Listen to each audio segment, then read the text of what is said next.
Yes, it is. It is another CFN Live, typical Monday, although I will say it is hotter than the Hobbs of Haiti.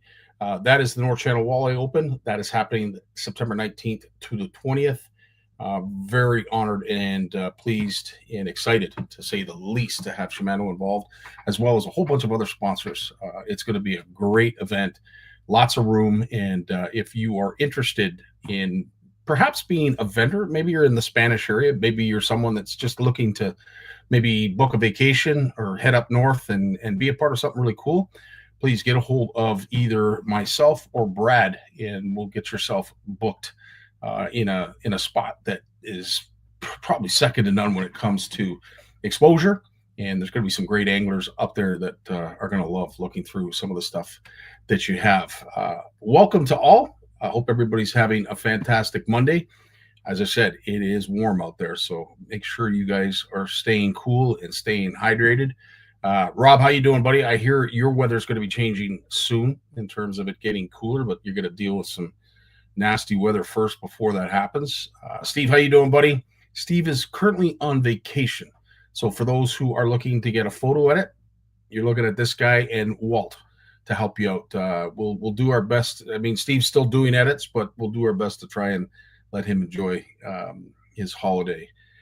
Mark, always a pleasure to see you, man. I hope everyone's man. Yeah, no kidding. It is unreal. It's just nasty out there, especially with the air quality. I don't know if folks are experiencing bad air quality where you are, but where we are here in the GTA, oh, I don't know what's worse, the smog we're creating or the smoke from the forest fires. It's absolutely brutal. How you doing, Tony? Nice to see you as well. Richard, as always, we have lots to talk about. Judging by the last name, Michelle, it looks as if you have tied the knot with our good buddy Will. So congratulations to you and Will. They are happily married, and I believe that happened on the weekend. Thanks so much for tuning in on your honeymoon. That's kind of an honor. Wow. And James Shembry, there he is. CFN peeps, absolutely. A big hello to all. Lloyd's out there as well in Saskatchewan. Really cool post that Bruce put up, Big Ugly Downs. He was out there. I was talking to him, and he spent probably the better part of almost a month out in Saskatchewan. And he said, Scotty, you're never going to believe this, but everywhere I went with the CFN jersey, I was getting like people honking the horn, yelling out the window. He said, I was in several stores and, hey, I love the jersey. Oh, is that CFN? Oh, that's really cool. I have to say, you Sask Gold people have really done a phenomenal job sort of pumping our tires and spreading the word. I can't thank you enough. Bruce's post was just incredible, and it spoke volumes to what's happening out in the province of Saskatchewan. We are so honored to have you folks a part of our community out there. And as I said, all I can say when it comes to Bruce and the Downs family, thanks for being great hosts. He really felt welcomed out in that province, and by his post, he can't wait to get back out there again. So to Lloyd, to Rob, Walt, anybody who is a CFNer out in Saskatchewan, thanks for being you. Really appreciate that. Mitch, how you doing, buddy? Up in the Timmins area, how's the smoke up where you are, Mitch? I'm interested to know, because obviously most stuff comes from the west or down from the north, this, that, and everything else. But I'd be interested to see how it is up in the Timmins area. So throw us a word and let us know how bad the area is up there. Shane Richard, he's chomping at the bit for the CFN Fish Show. We don't have Mike here tonight for an update, but I will say good number of anglers have already signed up. So this is going to be a great event. Steve, thanks so much to you, dude. We'll get to you in a sec, because you shared some time with me on Saturday at a really cool event that I'm really excited to share some news about. So stay tuned to that. Mark Bardo, good to see you, my friend. Always a pleasure. Ed's in the house, as always, Ed. It just doesn't feel right if you don't join us, bud. So we really appreciate you being here. Eve in the house, nice to see you, my friend. Jeremy's with us as well. I'm sure you're on shift, so you're going to be pleased to know this is probably going to be one of our shortest shows, because as it is right now, Jay can't make it tonight. He is busy out there doing what he does best. And Lawrence is having Wi-Fi issues when he's up at that northern place that he's been talking about, and the name escapes me. Forgive me, Lawrence, for not being able. But basically, the center that he's building, he's up there right now, and he is trying to figure out Starlink. So unfortunately, Lawrence isn't going to be with us as well. Bill Landry, another one. As I said, speak to all you wonderful Saskatchewan CFNers. Try and say that 3 times fast. You had a tournament on the weekend, and I did see you win an award. I don't know if you won the tournament, but you were something under pressure. You managed to persevere under pressure. So congratulations to you, Bill. Douglas, are you still ice fishing up there, bud? I'm not trying to be cheeky. I'm not trying to be funny, but Jay Siemens made a post not too long ago, and he was still ice fishing up in the North Country. So be interested to know if you guys have open water now. But throw us a word. Let us know. I'd be interested. Gary De Silva, always a pleasure to have you join us, my friend. I know you've been busy. I saw a lot of your posts this weekend as well. And I love what Christian's doing. Keep reminding him. I tell you, I love what your son is doing. Keep up the great work. Charles is in the house. How you doing? Yes, Gary, it did. This morning, when I walked out of the house, I honestly thought that the garbage was on fire. That's what it smelled like. It was a horrid smell. It doesn't smell that bad now, but it is unbelievably hazy from all those horrible forest fires that are going on. Who else we got here? Heavy and smoke. So you're probably a lot worse. It hit Elliott Lake. Yeah, I believe that. Tight lines. Oh, from Alberta. Dan Hussey. What an honor, man. All the way from Alberta. This is cool. This is the part that I really love, is finding out where you folks are from. And just joining us on a Monday. Like Alberta, what is it? Like 4 in the afternoon, 3 in the afternoon? Like, holy crap, that's amazing. No, Douglas says there's no more ice. It's all melted. It's all over. Well, we're looking forward. Hopefully, Doug, you've managed to sign up for the CFN Fish Shop. Now that you got some open water, it's going to be starting, as I mentioned, it's Civic Holiday Weekend, which is August 1st for those who don't know. But for anybody who's looking to get involved, participate, and as I said, all you got to do is register. You get a chance at the early bird prize. You catch one fish, and you get a chance to win a prize, courtesy of the good folks at Shimano, who we featured at the beginning of the show. Can't thank those folks enough. And if you are looking to register, you need to go to Angler's Atlas, and it is the My Catch app that you have to log on to. There it'll ask you for all of your contact information.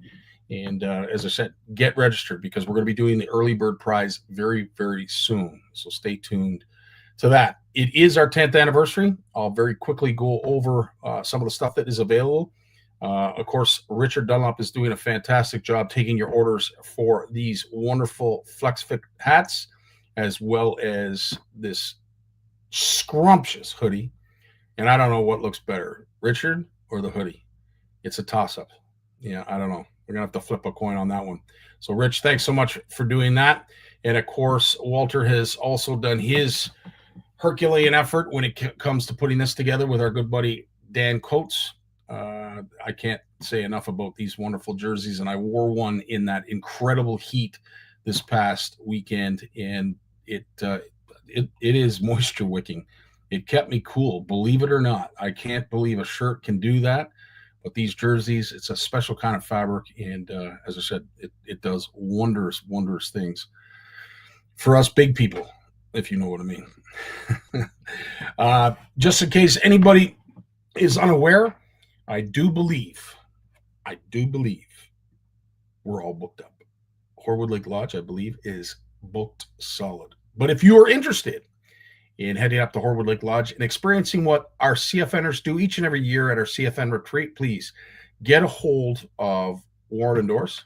That's all the information you need there. They're still taking bookings, and they'd love to have you. So by all means, reach out to Warren and Doris and get yourself booked in a bid. We also have the upcoming CISA event. This is out in the town of Kingston, August 28th to 31st.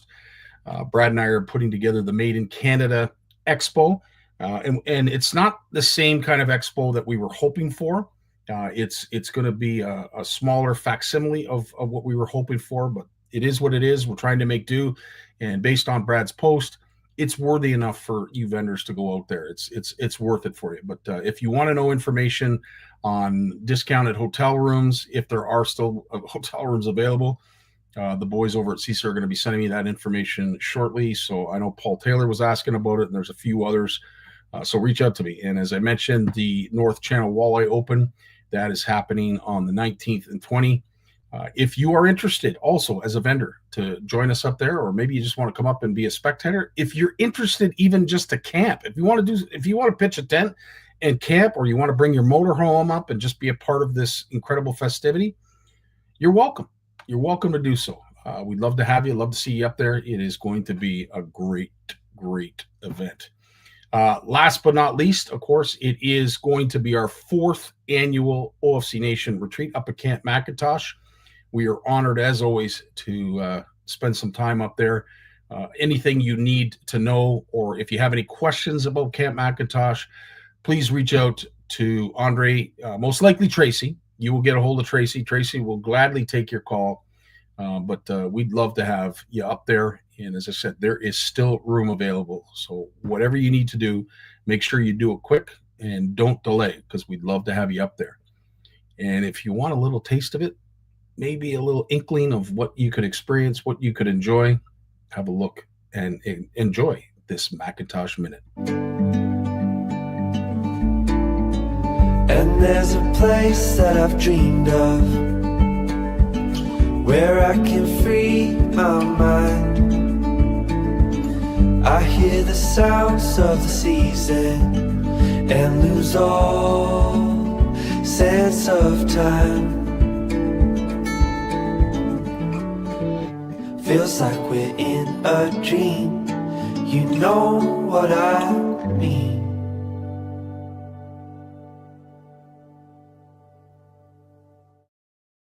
Do I ever? And for those who've been up to Camp McIntosh, you know exactly what we are talking about. I will say it was an absolute honor to be a part of this event on the weekend. I can't say enough about the folks over at Kayak Bass Canada, otherwise known as #KBC. Last year, this is what it looked like last year at the end of their event. They do this every year for the CHIO Foundation, and it is basically the equivalent of Sick Kids for those who are familiar with Sick Kids. Last year, they managed to raise $42,000. I don't know too many angling groups, if any, that are raising that kind of money. This is an absolutely great cause. $42,000 was an incredible accomplishment. And they were a little fearful that they wouldn't be able to at least equal this. And then this happened. Because of our sponsors, because of the great coordinators that I work with here, we are able to smash last year's number. This year we raised $45,100. For CHIO, guys. For CHIO, guys. Thank you. You all did this, everybody. Thank you very much. Amazing. You guys bought more than $15,000 worth of tickets today to make this happen. Thank you, guys. Thank you very much. Absolutely incredible, guys. You guys are all CHIO heroes. Lots of love. Thanks, guys. Thank you. Over 45K, outstanding. Thank you, everyone, for your support and for coming out. I don't know what else to say. Choked up. We're really choked up. Thanks, guys. It's a great event, and the best part about it is we are going to share in their joy, in their success, and their triumph, because they managed to surpass their total from last year. And they're going to join us on Wednesday, Danny and I, on the Power Hour, and we're going to talk all about it. So I look forward to that. And again, I can't think of too many angling groups that are pulling in that kind of cash. So congratulations to KBC. You guys rocked it this weekend. It was absolutely fan-freaking-tastic. We got Big Jim coming up right after a word from one of our sponsors.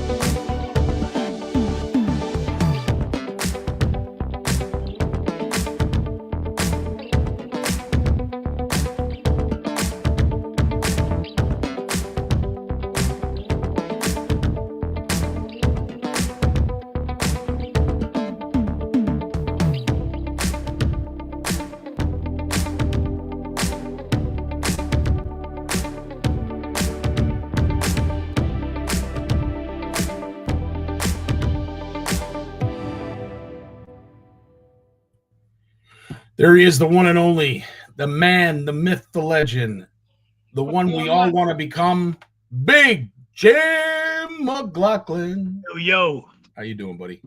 I'm hanging in there, pal. Boy, fantastic, dude. I will say, it's hotter than knobs of Haiti out there. And I know you went fishing yesterday out back. Did you manage to see anything? Did you manage to catch anything? Or No, not a thing. not a thing, eh? I phoned a buddy of mine that runs a big environmental group, and I asked him about having someone come check the water in the bay here. Because the last 2 or 3 years here, the fishing has just gone like this, and there's no panfish. You don't hear all that pecking and popping.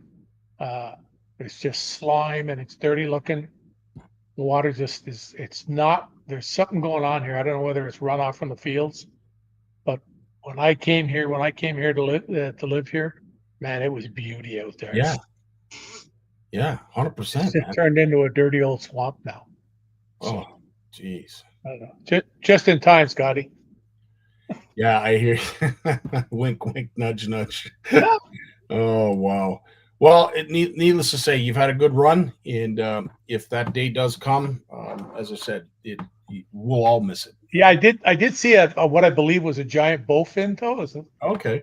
Yeah, I was just like I told you. I'll sit for like 2 or 3 minutes and just scan, and watch and watch and watch, and it's really something I learned to do since I moved here. Mm-hmm.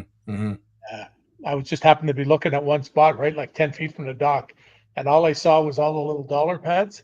Yeah. I see a black arch of a back just come up and go down. So I'm pretty sure it was a bowfin. But maybe that might be it, Jim. Maybe that bowfin's just feasting. He's down there with the toothpick. Yeah. Loosening up the belt. Oh, that's too funny. Speaking of temperature, Jim, something that was posted on the Legacy chat, which I almost had to research it to make sure that it was accurate. But water temperatures, Noah made this post in regards to the surface temperatures on the Great Lakes, in the western end of Lake Erie is 80 plus degrees already. That's really hot. And I don't think it was a record, though. Eh? I don't think it is just yet, but it is getting awfully close. Yeah. But here's my question to you. Most of the wind comes from the west to the east. What I find incredible is all of that warm water is down at the western end. I would expect it to be on the eastern end. Yeah, funny, eh? Maybe it's probably shallower. You're probably right. Yeah, you're probably right. It's probably shallower. I'm not sure. But something like that. I don't know. Yeah, because if you look at Lake Michigan there, the end of it, the part that's hottest is down at the end, is it not? Yeah. The bottom. Yeah. And then, of course, there's always Lake Superior. It's just cold. Mm-hmm. Yeah, what is it, like average is 600 feet deep? Something like that. Yeah, something ridiculous like that. Yeah. But you see it, like, I mean, it's barely above 5 degrees in most areas of the lake. Along the shoreline, there's one or two areas that I see that are upwards of 20 degrees, which, of course, if you flip it over into Celsius or Fahrenheit, is upwards of 70 degrees. But still, to see that kind of temperature, 80 plus degrees down in the western basin. That's funny too, eh? When you look, you know what this might be from, Scotty? When you look at Lake St. Clair, the wind would look like it's blowing that warm water in there. Yeah. So maybe it runs out of lakes, but it's got to get around to get out the river. I was thinking maybe it's the warm air water coming from St. Clair down, but it doesn't show the real hot water right at the river, does it? It's no stuff. It's just a little bit cooler. Might be, Jeremy. Yeah, who knows? That's a good. Yeah, maybe it's a whole bunch of factors too. Contributing. I've seen 83 Fahrenheit over 300 feet. Wow. Well, I told you about the time my boat broke down in the middle of Lake Ontario, and I'm out there. The water is like your bathtub. Yeah. And I'm 15 miles out into Lake Ontario from Kingston, and I'm out there. I'm not going anywhere. I'm catching lake trout for something to do. Yeah. Just I'm in like 120 feet of water or something, and I just stripped down and jumped out of the boat for a swim. And I just stood up on top of the motor and just dropped in feet first, and I was pushing myself down as far as I could go. So how far would I go down? Maybe 15 feet. Okay. And all of a sudden it was shrinkage, and I just straight back. Like I was like stroking to get up, not because I didn't have air, because it got so damn cold. It was ridiculous. You know, and it's very funny that you say that, because at Horwood, I had the same kind of experience where, you know, surface temperature was like 72, and then you went down 3 feet and it was like, oh, okay, winter's almost here. Yeah, we used to jump off a cliff at what was the name of the lake? It was up in Algonquin Park. I forget it now. It was probably 20 feet, and it was a little ledge, and it went straight down. It was like 60 feet right down the rock face. So, you know, no room for an accident.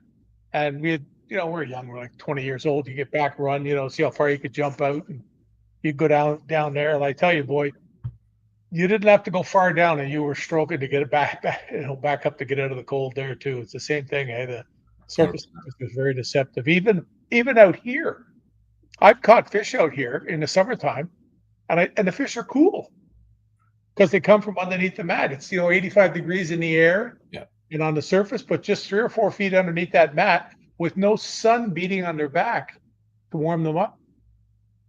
And the fish are cool when you grab them. That's one of the reasons, the thing I discovered a long time ago, the muskie guys, and I used to witness it when I was younger fishing in the Reno River. I used to come across muskies in the shallows just sitting there doing nothing. And it was after they fed, they would go to extremely shallow water to expose their back to the sun. So it speeds up their metabolism and they digest their food. Interesting. And they've proven that now. That's just one of the little quirks in nature that you know, that goes on. You know, I mean, look in the springtime when you're out fishing for crappie and it's just that ice out, or you're you know, close to it, the water's still in the mid 30s, and you catch one and you bring it out of the water, you're sweating to death from the sun, but you hold that fish and it's like an ice cube. 100%. The water's cold, you know. Its back is warm, and it's what it is. It's you know, and it's times like this, Jim, that we have to remind folks, especially when it comes to muskie, you know, how important it is to release these fish in a manner that will allow them to live once they do, because as you just mentioned, you know, they're coming out of cool water. Yeah, there's a lot of guys too right now, muskie guys. I know on the weekend, Pete Bosselman told me he was going to go muskie fishing, and he didn't. Yeah. On the week, Johnny Dadson caught a fish over 40 pounds. Wow. Up in Georgian Bay, and they weighed the net quick on a scale. Wow. Fish came off the lure in the net, so it was right there. They just weighed the net, boom. 40 pounds. Yeah, it was over. It was a little over 40. Yeah. Holy crap! People, you know, the number of guys that I see that show me pictures of them, but they're holding 40-pound muskies. They're holding 28-pound muskies. You know, just like the 7-pound largemouths that are 3.9. You know, it's you know, it's fun to catch. It's your fish and whatever else, but these numbers just come out of the blue. You know. 100%. Yeah, when you see it, there's a little piece of it here. I'll send it to you maybe. And like he's just holding it before they let it go. They got it out of the net, and he just picks it up out of the net and puts it off the net. They didn't want to bang it on the boat or anything. These guys are so careful. So careful. They actually use the net to hold the fish away from the boat. So if it thrashes, it doesn't hit the boat because the boat ain't moving. Yeah. Things like that. The care that they have for them. It's really smart. Speaking of fish that don't necessarily need the care, I saw a post that I want to get to later. I don't have the picture, unfortunately, uploaded, but Richard Elliott caught a grass carp. Did you see that thing? Yeah, I messaged him. He said the DFO was coming to get it. Yeah. Now he asked what the weight, what a prediction on the weight, and Jim, based on that picture, I didn't get a really good look at it, but I'm thinking 25 pounds. Yeah, I thought upwards of 30 myself, just because not a newbie. Yeah, you know, definitely not a new fish, but definitely 25 pounds plus, like you said, maybe more. It's a big grass carp. Not a great, not great to see. It's not new. Yeah, you know, so maybe let's hope it's just one that got through and was swimming around doing its thing, and it doesn't have a girlfriend. You know. Yeah, exactly. Jeremy's reminding us that Lake Erie did catch fire decades ago. Hopefully we don't see a repeat of that. He went to a fish fry. You didn't have to fish. Yeah. Just scooped them up. Get the net. No, the other one, the one for fish. That is hilarious. That's the boys are down at ICAST. That's the Shimano booth. They just got it That's set right. up. Yep, that's happening right now as we speak. Yeah. Got it set up. And what else happened cool? Hey, this is a good thing I saw. What you get, the more you appreciate being at home and doing. That was this morning, the smoke here at the end of the road. Yeah. Oh, see the sun? Yeah. Barely. Yeah, there, see it? Yeah. It Barely. was bright red. Yeah. Bright red, eh? But What did it smell like plastic burning this morning? Yeah. And when I got closer to Ottawa, it was even more so. Yeah, I was off this morning. 5 hours of just a list of things to do, but I got everyone done, so it was good. Good for you. This made me feel good. I bet it did. So See there's a that? topwater bait, and then if you can see it, there's a big ball of fluff. Yeah. I'm looking more at the big smile, and you're going to tell us why there's a big smile. That's Scott Canterbury. He's one of the BSS elite guys, and a lot of them fished on the St. Lawrence this weekend because there was what is the game? It's a National Professional Fishing League out of the States. It's $100,000 for first prize. Mm-hmm. He jumped into that because they're up here for the Bassmaster Open. They have an open here, then they move over to, I think it's Lake St. Clair for the next one, if I'm not mistaken. I'm not exactly sure, so don't quote me on that. I haven't been following as close with all the crap going on around here. Yep. Yeah, he was pretty excited about it. He had messaged me and told me he'd caught several good fish on it and that he weighed. And then the last day, I guess half the fish he caught, and he had a big rally. He came from 14th place to 6th, and he got I think it was 18 grand or something. So 18 grand US, that's what, 3.2 million Canadian. So that makes for a good weekend. Wow. But 18 grand's it's a good chunk of change. Absolutely. That pays for a few things and puts a smile on the wife when you get home. So yeah, absolutely. It's all worthwhile. No ifs, ands, or buts about that, buddy. No. But then I had another little thing that I've been working on there that I gave one to, actually I dropped some off to Bobo. Yeah. Giles just upscounded with one when he saw them. And he was fishing in Rice Lake in a tournament on Saturday. And he wasn't getting bit. He put that on a boom, boom, boom, and he won. So I thought it was cool. I'm looking forward to seeing that made available. Are you going to make it available to the public at any time, Jim? Oh yeah. I just have to. I have access to get them.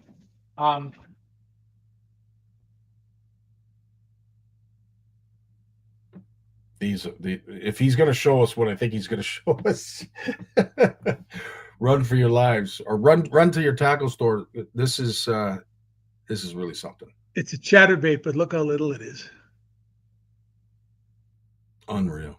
Just teeny. Wow. It's got a keeper on it. It's got a dynamite hook. I'm always skeptical of when you get stuff like this of it. The first thing that I did when I took them was I have in my drawer here, as any good fisherman would, have a pair of pliers handy. And the first thing I did was I got the other pair of pliers. I took the hook, I pulled, twisted it to try to break it, and I couldn't break it. Oh, wow. And then I did it with another one, and I did break it, but I mean, no bass ever has two pairs of pliers twisting something trying to break it.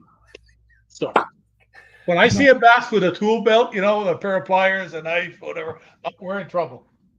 Now, on that note, Jim, because I did promise you, I think I have found a video that would suggest. I have to go now. I figured you would. I found a video that was shared again in the Legacy chat, and I want to thank all of the Legacy members for all of their content that they post there because it comes in useful. And tonight is one of those nights where it could be suggested, perhaps, slightly, fish have somehow gotten smart because they've certainly outsmarted some of the scientists and anglers down in I think it's down in New York, but have a look at this video. It's really interesting. We hear about restocking lakes and rivers with fish. Tonight, a story about trying to get the fish out of an Adirondack lake. And the effort appears to have backfired. Here's CFN News reporter Mark Mason Jr. Who would think smallmouth bass would be an invasive species? But in Adirondack lakes, they are. Here at Nix Lake in the town of Webb, smallmouth bass are harmful to the native fish. It's a challenging thing to think about smallmouth bass as a scourge. but actually in the Adirondacks they are. Now, not far from Nick's Lake is Little Moose Lake, where scientists have been trying to eradicate the smallmouth bass for 20 years. But the result was something scientists never thought imaginable. We didn't really think we were going to clean out every single last bass, but we never imagined that we were going to be driving rapid evolution and that that was going to undercut our own efforts. In the late 1990s, Cornell started ridding Little Moose Lake, a private lake owned by the Adirondack Lead Club, of its smallmouth bass through electrofishing. Now, 4 times a year, scientists removed as many bass as they could. But a recent study by former Cornell University student Liam Zari showed despite those attempts, the bass population has doubled. Zari pulled smallmouth bass DNA saved from Little Moose Lake 20 years prior and discovered several changes in the fish's genetic makeup, or genome, allowing them to thrive despite Cornell's efforts. And what he discovered, to our amazement, is that those locations on the genome that changed are associated with the fish growing faster, maturing smaller, and investing a lot more of their energy into reproduction than the fish did when we started the experiment. McIntyre says while there's now twice as many invasive fish in the lake, their work has helped the native fish somewhat. There's some native species that have benefited enormously and have stabilized at populations that are like what they were before. There are other native species that initially responded very positively, but then subsequent to that, the populations dropped again. So what happens next? McIntyre says they're wondering that too. They're debating stepping away from the lake or using other methods. One thing they do know is the previous method doesn't work. Mark Mason Jr., 7 News. Well, after 20 years, if they haven't got rid of them, did somebody not tell them, hey, like, you can't do this? You know how many times that's tried to be done? The only time it ever works is when they poison the lake. Yeah. And they kill everything. And 5 years later, they're all back anyway because there's this thing called feeder creeks and people, and they bring things in, whatever else. A lot of it's just Mother Nature doing her thing. The lakes are aging. 15 years from now, it'll be all largemouth bass there. Yeah. Not full, but there'll be largemouths too, Yeah. It's just the way it works, just Mother Nature doing her thing. I found it interesting how, like, I'm surprised. And I guess I shouldn't be because nature's a wondrous thing, but they were able to somehow morph themselves, change, their genetic makeup. Yeah, evolution's not a fast thing, eh? No. So to your point, yes, it's not surprising that over that kind of period of time that this happened, but it is still surprising as heck for me to. Well, that's just like when there's a forest fire and these big trees get burned up, but they don't die. Yeah. A couple of years after, they got 10 million cones on them putting out seeds, but they don't usually have that many. I watched the thing about that once about some of the forest fires like 20 years ago, and they were showing the forest, and there's like 10 million little trees about 20 feet tall from all the seeds that the big trees dumped after the fire. What was left of them, that they didn't burn up. So it's it's definitely a different thing. So I had a guy ask me the other day. He came to pick up some fluff, and he says to me, he says, you were talking before about using little bucktail jigs and things like that. Can you show me that head you told me about? And the head it's that Northland head that you buy just to put your swim baits on or whatever. Yep. It's got a really neat shape to it. I think it's called a cabbage crusher or something. Gussie showed this to me. It was the first time he showed it to me. So I said, yeah, I said, it's funny, I realized in the, I don't know, whatever there is there now, there's like 80 rods in the corner. They're all in here from the garage. What a mess. I'll have to take 2 weeks to sort that out. No, I picked out 3 that had jigs on them, hair jigs. And when he asked me about color, and I said it was always dark, dirty things. So here's one I was using last fall that I had tied. Yeah. That's one of Jeff Dick's there at Limestone, his new little craw. Great lad. Yeah, I really like all his little jigs. Yep. There's one there that's just black, and I put one of his little swim baits on the back there. And then here's another one that I tied. Yeah, it's got some feathers and stuff on it, but once again, see that dirty color? Yep. And it's got one of his little drop shot baits on it, eh? And 2 months from now, you'll see me with these, and they'll still be the same colors. The trailers will be different, whatever else. But it just goes to show that, the colors of the things I like to use. And most of the guys that are really successful at fishing are using are like this.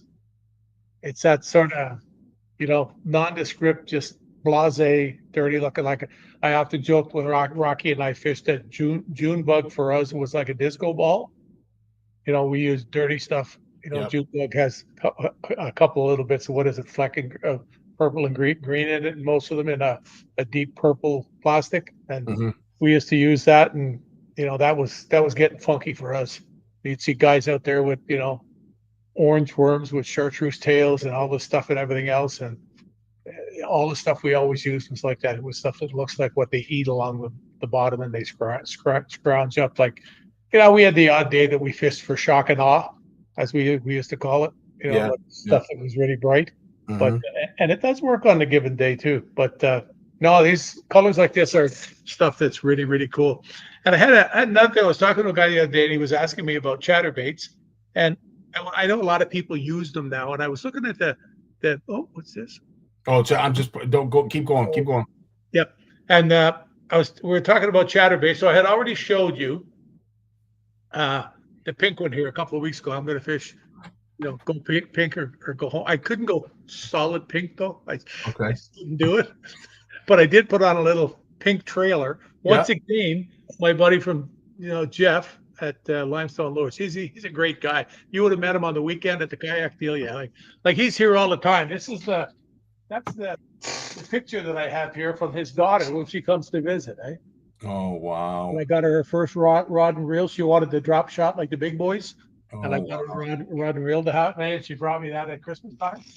So that's really, really cool. And it was so funny when she was telling me when she brought the picture at Christmas, and I had found these in a box once again. This when we used to send out Christmas cards. This is a Christmas card I sent out once. See, we got the chart with the Santa Claus hat on. Wicked. Hey, I just realized something.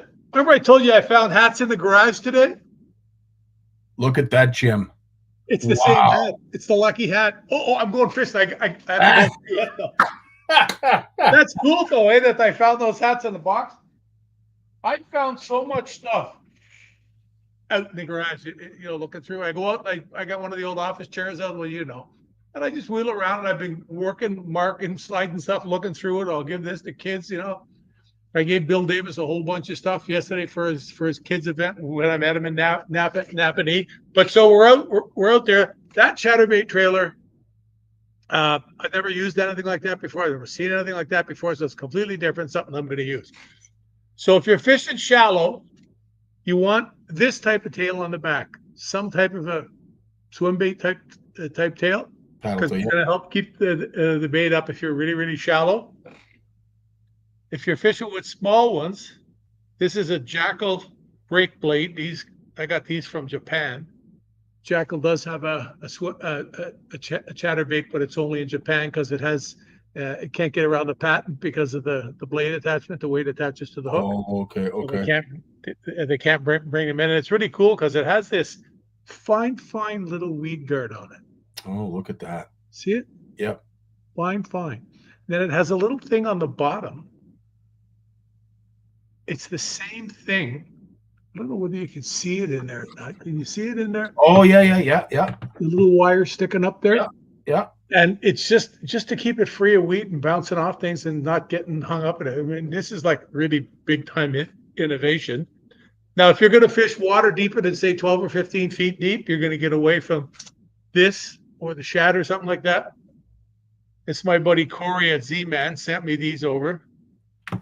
They're 1.25 ounce chatterbaits. Wow. See the tail on it? That is, yeah. Because you don't want something, you want to fish deep water because of how heavy you're fishing it. So you don't want to use a paddle tail, which is going to defeat the purpose a little bit of trying to get it to go deeper. So I just have a Z-Man tail on there, and it's a really cool little tail. You can see the way it opens up so it wiggles really good. Yeah. Water, and of course it's 3X plastic, so it's good. But that's the deal with that, with that type of stuff is, and it makes a huge difference. Trust me, it makes a huge difference when you're really fishing from shallow to deep with chatterbaits. There's not one. I mean, it's a quick change. All you got to do is change the trailer. Deeper water, straight, shallow water, something that wiggles a lot at the back because it holds it up. Yeah. Makes perfect sense. Andrew's talking about his setups. Main setups are Texas rig, wacky rig, buzz bait, and spinning. I would say spinner bait. So you're a caster, Andrew, and cast and retrieve. That makes total sense. Jim, I know you've won an awful lot of money on crankbaits, but is that your go-to right now still to this day? Oh, yeah. Yeah. Yeah. Yeah. A crankbait, a rattle bait, I would never start with a jig. And, you know, although I may end up fishing for 10 hours in a day with a jig, I would never start with it because it's slow. If you're doing it right, it's slow. I'm not talking about a swim jig. Mm-hmm. I'm talking about a flipping jig, like something that you would, you know, like this type of puppy here, something like this. Wow. Yeah. That you want to fish that, you know, nice and slow. If you want to use a swim jig, yeah, sure enough, you can fish it a lot faster. It's going to come through the water. It's what it's meant to do. It's meant to fish a little bit faster out there. And like a Texas rig, you know me, I'm always got my Texas rig. Always got a Texas rig on hand. Yeah, perfect. Always got one on hand, regardless if it's a craw, paddle tail like that. That's one of Vic's deals, something like that. But yeah, no, there's so many things out there, buddy. It's nuts. I was looking the other day here. I was noticing I put together a couple of jigs for when I eventually get the boat. I'm supposed to have the boat by the end of the week, so that'll be nice. Sweet. And I got some of Mr.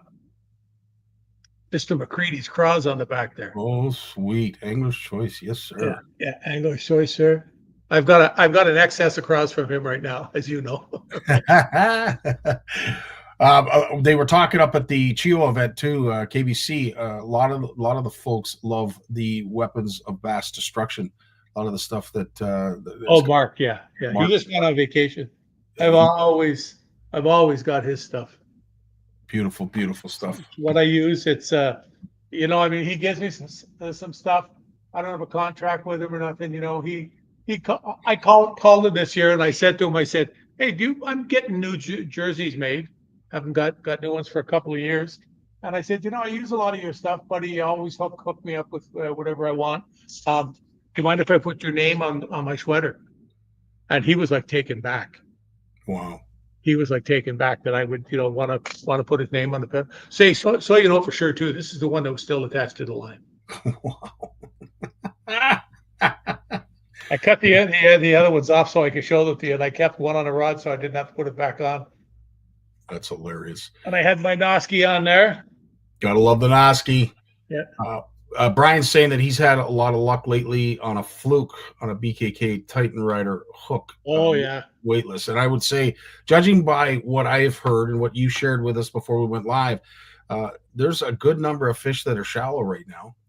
It doesn't quite necessarily make sense to me why they are if the water's that warm. There's but food there. Hey, you know why they're there, Scotty? Because they're cold-blooded. There you go.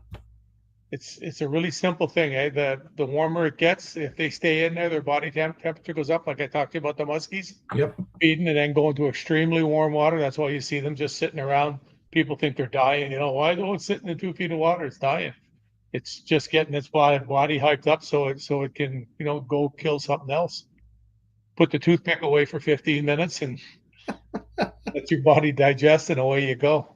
But and I know you've talked to hundreds of people on the regular. The fishing seems to be like incredible this year and across the board. Yeah, it started pretty slow. It did. Yeah. Across the board, you know, somebody's going to say, "Oh, I caught that." Well, no, but across the board, you talk to 100 people, and it was 50-50. I would say maybe even like 60-40 weren't happy. And then all of a sudden, you know, it started getting a lot better. You know, and when you're looking at the bite like that too, you can't go talk to a bunch of guys that are really skilled tournament anglers, because those guys have a little bit of a jump on you. Yeah. I don't, you know, regardless of what anybody says, the average guy that goes out 10 or 15 days a year in a Tim boat, yeah, it's a lot easier for him to miss than it is for one of these guys. But you know, on the weekend there was some tournaments, and I was shocked at some of the people that didn't do well. Yeah, didn't do well at all. Like, I'm not talking about finishing like out of the top 10, top 15. Like, coming like 40th at 50 out of 70, stuff like that. Guys that are really, really competent anglers. So it just goes to show you that it's still not, there. And hey, a lot of these guys have got $10,000 worth of forward-facing sonar on the front of their boat too. Steve's mentioning the obvious, of course. Yeah, absolutely, Steve. They most likely are up in the shallows chasing bait as well. Brian is Brian's having an issue in regards to muskie. They're not in the normal patterns that he's usually found them this time of year. Well, that's weird. Yeah, no fish, eh? There's an anomaly, but I have to say, with the number of salmon picks that I've seen lately, it looks like Lake Ontario is on fire. Yeah. Maybe not as much in terms of numbers, but as we were talking to Mark Penner last week, the quality of fish is certainly gone up. I mean, the fact that I believe this past weekend there was a few 30s that were caught. Yeah, Captain Greg weighed in one that was almost 34. The one that's leading. That's incredible. Like that's phenomenal. But it's funny. It's not the same. I mean, when I caught the one out there with Bill Safe, it was 39-14, I think it was. Mm-hmm. The one I had the big pictures of me holding it. It was a giant fish, but it was like, hey, that's a good one, and yet they just don't seem to get as big anymore. It's weird. George is saying that it just must be good management by the MNR. I'm not going to argue it. I'm not touching that with a 10-foot pole. And you know what, George? Yeah, run with it. As far as I'm concerned, absolutely, because really there's nothing else that can explain it other than the fact that we are blessed to live in a country like we do that has the kind of fishing that it does. Oh, no doubt. Hey, so George can know. I remember we were talking about the walleyes, and I was talking about Rice Lake, and I was talking to some of the guys at BJ's the other day when I went by, and they told me that this year, on a given day, almost every fish you will catch will be over the slot. Really? And they've had days where they've caught 20 or 30 big fish, like giant fish. Wow. The ones in the slot don't seem to be as many. They even talk, because that's the ones that they see them come back with the boat rentals and all that stuff and everything else. And guys complaining there's too many small ones.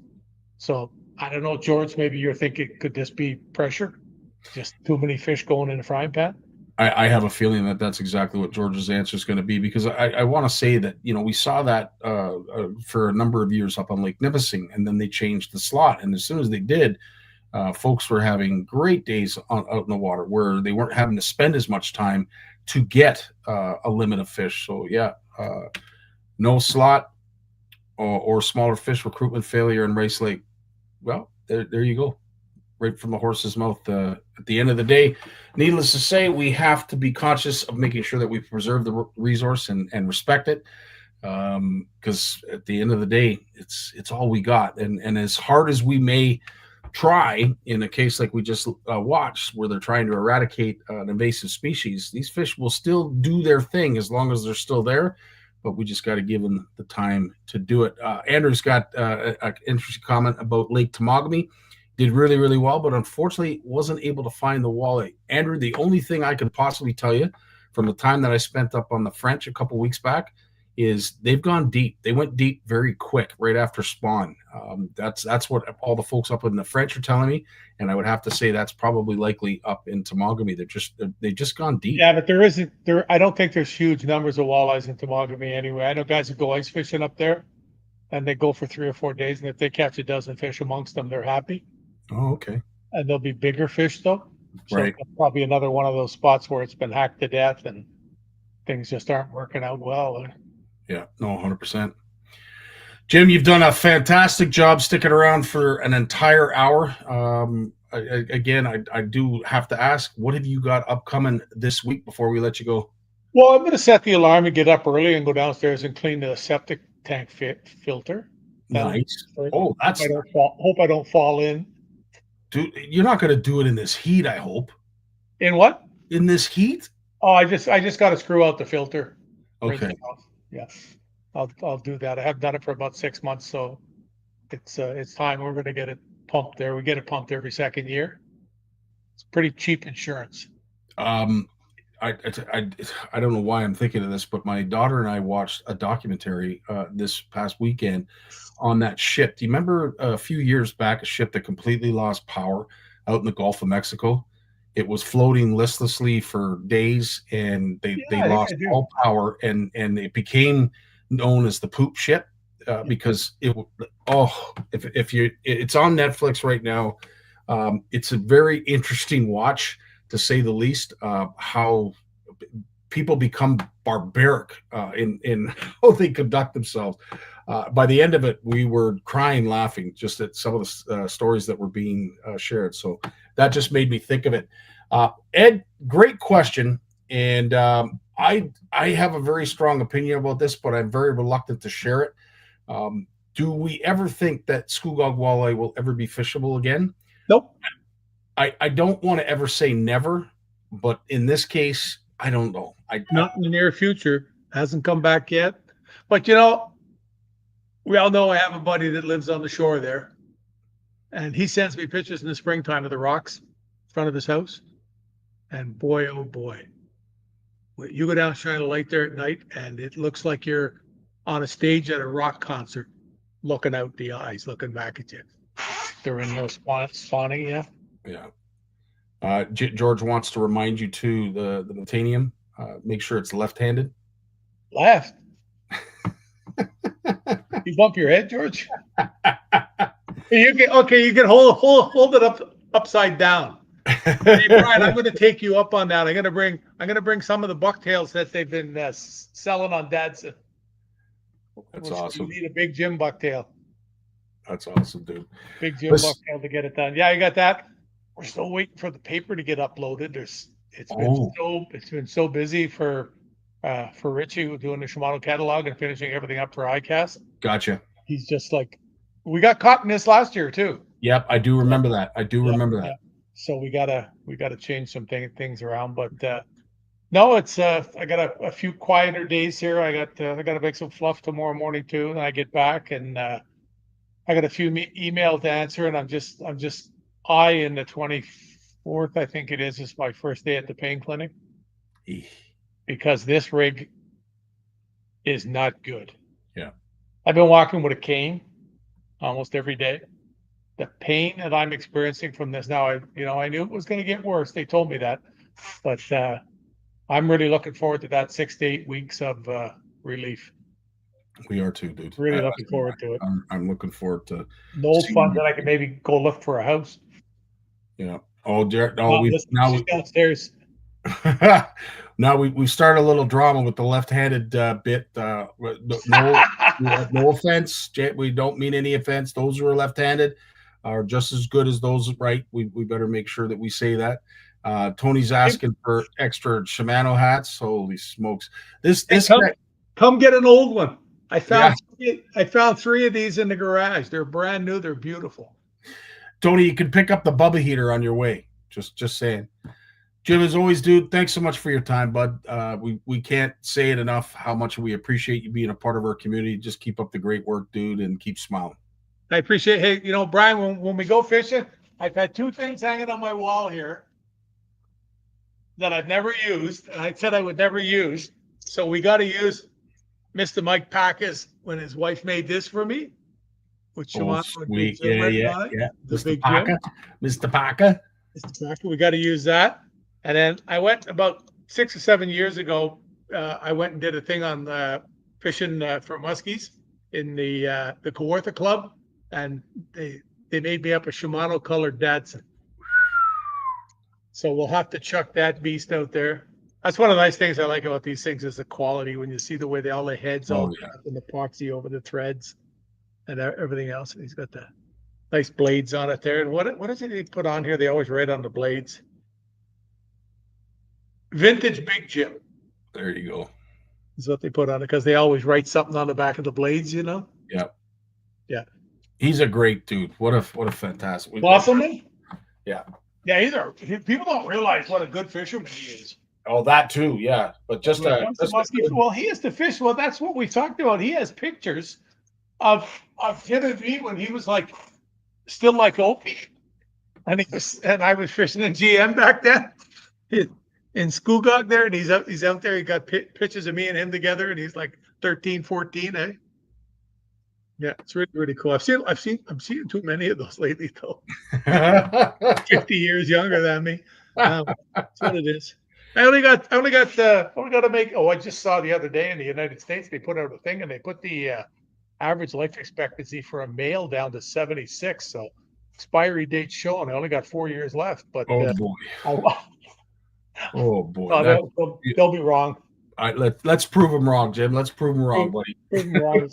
It's what it is. But I got to make it to 79 to be 50 years with Yamato. You're gonna do it, buddy. I guarantee you. You're gonna do it. There you go. We'll get you there.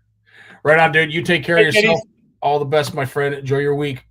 I will, always. Yes, sir. Well, believe it or not, that is the end of our show. As I said, we want to wish Lawrence and Jay well. I know Jay, I'm hoping he is cooling off right now. He's been busting his hump all day out doing things to help our fishery. So big shout out and God bless to Jay and Lawrence as well. He's doing his thing up at his research center. So we want to wish him well as well. But needless to say, next Monday, they'll both be back, as well as the big guy himself. And it'll be a lot of fun because we'll have lots to talk about, I'm sure.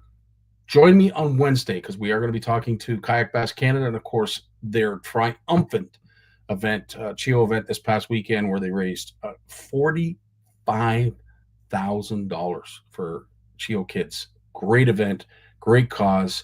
A lot of hard work, a lot of great people I met this weekend too. Really enjoyed that. It was a lot of fun. So join us on Wednesday. Aaron's going to be joining us with, I'm sure, one, perhaps two KBC members, so we can get to know a little bit more about them as well as the event and some of the things that if you are a kayaker yourself and you want to join a club, this is the club for you. In the meantime, have yourselves a great week. Love you all. Thanks so much for joining us, and we really appreciate the support. Dave, it's time to take us away. All the best, folks. Peace. Well, as much as I hate to admit it, I guess we've run out of time. So I've enjoyed it, but I'm going to do something I haven't done since season 1. Turn out the lights, the party's over. They say that all good things must end.